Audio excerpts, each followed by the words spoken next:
दोस्तों, इतिहास की एक रोचक जानकारी के साथ अपने चैनल एक सत्संग ज्ञान पर मैं श्याम सुंदर शर्मा आप सभी का स्वागत करता हूं।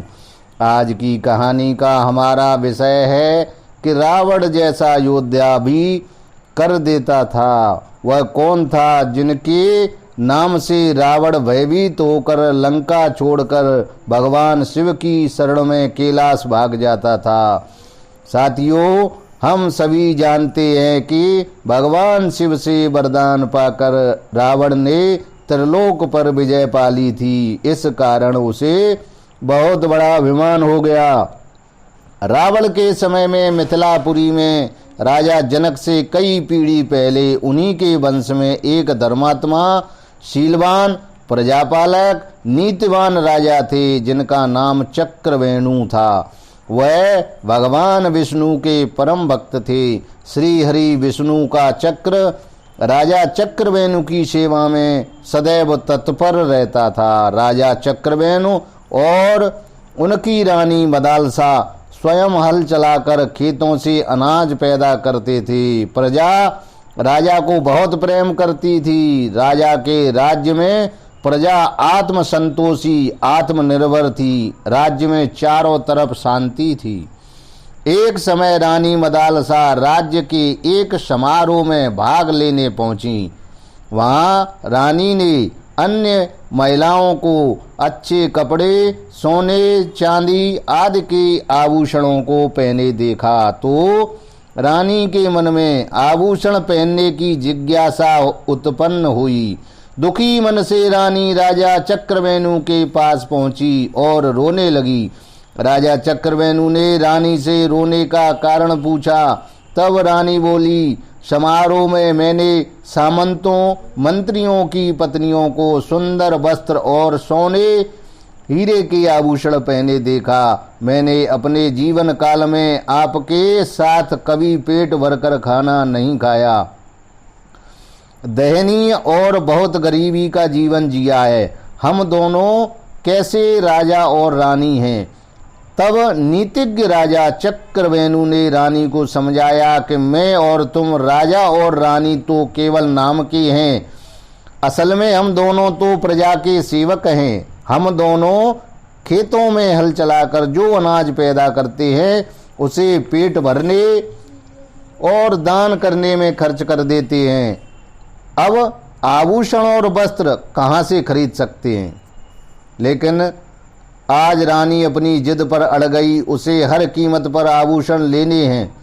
तब राजा चक्रवेणु ने कहा, मैं कुछ व्यवस्था करने की कोशिश करूंगा। अगले दिन राजा चक्रवेणु ने अपने बुद्धिमान पुरोहित सोमदेव सुगंधी को बुलाया और कहा, अपने राज्य की सीमा को छोड़कर कोई ऐसा पृथ्वी पर राजा बताओ जो हमें कर नहीं देता हो। तब एक नाम लंका के राजा रावण का आया। राजा चक्रवेणु का पत्र लेकर पुरोहित सोमदेव सुगंधी रावण के दरबार में पहुंचा।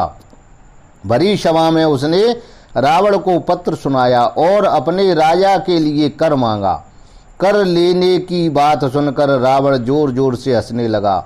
उपस्थित जन समुदाय भी हंसने लगा। तब रावण बोला, त्रिलोक में मेरा मुकाबला देवता, दानव, मानव कोई नहीं कर सकता। उस रावण से कर लेने का साहस पृथ्वी के किस राजा में हो गया। बुद्धिमान पुरोहित बोला, मेरा नाम सोमदेव सुगंधी है। पृथ्वी के सबसे शक्तिशाली राजा चक्रवेणु का मैं पुरोहित हूं। जब मंदोदरी ने यह सब सुना तो रावण को समझाया कि जितना कर चक्रवेणु ने मांगा है पुरोहित को दे दिया जाए। राजा चक्रवेणु का यश तीनों लोकों में विख्यात है। वह एक महान और प्रतापी राजा हैं। लेकिन रावण नहीं माना। तब मंदोदरी बोली, मैं तुम्हें राजा चक्रवेणु का प्रताप दिखाती हूँ। यह कहकर मंदोदरी ने अनाज के कुछ दाने जमीन पर बिखेर दिए।